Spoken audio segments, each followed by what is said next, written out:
Lá éile bréda gen an muinter na héireann ceiliúra ar hús an airg. Ag fógart theocht na léanta níos fuide agus níos teo. Agus áiliocht an túis nua a hagan le dúiseocht an dúilre. Tríd na ceata, ba sí lá máis néh bréda a deascar ón geúra ceilteach imbalch, a raibh buint aige le bandaíana tarthúlacht a Bridget. Déis de gcuoine tros saolta go hógáil. Idir tros fálasach tre ilachreacht a lách go Tabarnefa, nó tros na simbili fós agus ceangal a dhéanamh le banathacht na tealún agus brathacht na spére. Is an tradiisiún seo darbar lá éile bréda le bhéna ceiliúra ar cruthaíocht sarmhua misneach agus gasca na mán éireannach.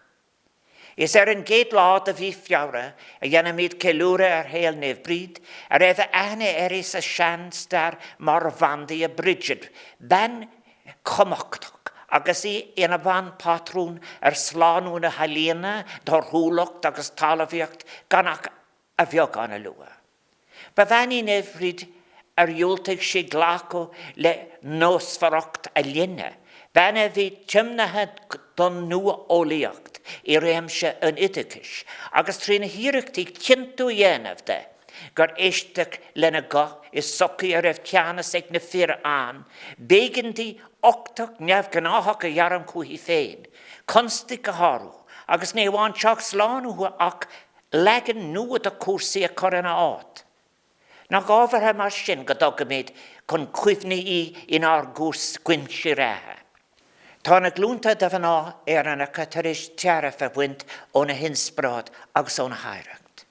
Sa lá tá nniu an, agus a scéal a thuairt chun cuimhne agin le meas, socramis le hinspráid a aimsú ina héisim lár. Le dulsa tóra ar nídéal, có onanis, meas, ar cearta de cóg, agus dawn níos fear a crochút ar saránna goléir, idir éireann agus bhuineann. Jenny dálag agus muid a cuarta go nirt le teach le céile ar wathe le dúlú fartíocht, cúram, trú agus cináltas. Agus muid ar nardal go bhfuil ar núthracht corc go mór faoi scrúdú an bliana. Le raint ámanús ba dheacrann tascéisio do ghaoine áthe ná céile.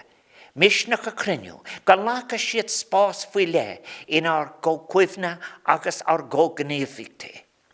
Ó hús fan déim Covid in éiteach, tá na mílta duine tar éis bhós go díise de dheasca an bhairis. Is omí duine a ágachan in dhíig gan dlútha a néag nó an deise bheith faoi bhrón ón bháis fiú, mar a bheith is a géirí. Tá séalta na géta duine tar éis ahrú ó bhun go bár. A slita bethe ciirithe agus na nasc ó síalta a darann siad compart agus glundarútha répa go thomláin. Ní mór dúin idirlinn a ghlachú le hahantas a chuirtómh siúd a bhfuil ciapára, idig strachelt le pín agus calta na stafár na pandéma. Mar lo siúd atá ag dalinn lec le thuignas agus ar gúltacht ó na daoine sin a cothigéad roimhe seo. Caiimiid ahand cé gur ar wathe le sláinseán phobalíad na barta cosanta deacra atá in áit, agus go bhfuil an freagrachta ar an iliog iireach níos mó dhéanamh, go bhfuil sé cótáhachtach ceanna, tuiscint a bheith agin ar an tiúncar dawn na márte ar an éirid sin daoine áthe níos duimhne ná céile. Mar sin agus muid a mun ceiliúra ar an grágacht agus an tiimanta sa léirigh néh bríd in a Hampshire. In Hampshire féin, tugamid ahantas dómh siúd atá tar éis a saolta féin a chur an mhaol, ar bhealaí éagsúile, agus iad ag leanúnt le na nobar thofachtach ar wathe linne a gcórsannig. Be cuimhne ag glúnta na táhachaí, tám cinnte ar an muicas óla mhór atá tilse ag na haibrethe sin, as an gcuí a neachach siad in lic leis an bandéim le misneach, le cúram agus le spridna dlúfartíochta. Agus muid ag gála bhúla boga go léhananta an airig a bheith níos sciile agus níos teo. Leis an dóchas a núte a hagan lo. Fanan in iirine linn go bhfuil mit fós faoi scághéirig an cóhrann bhairis. Agus go leanann sé leis. Leanning léhananta doracha na pandéime ag cordúthlan os ar gór amach, ar fetámal. Agus cé go bhfuil tuise na daon glasála le brat téimiad isteach an in féin, leis an misneach a aimseo.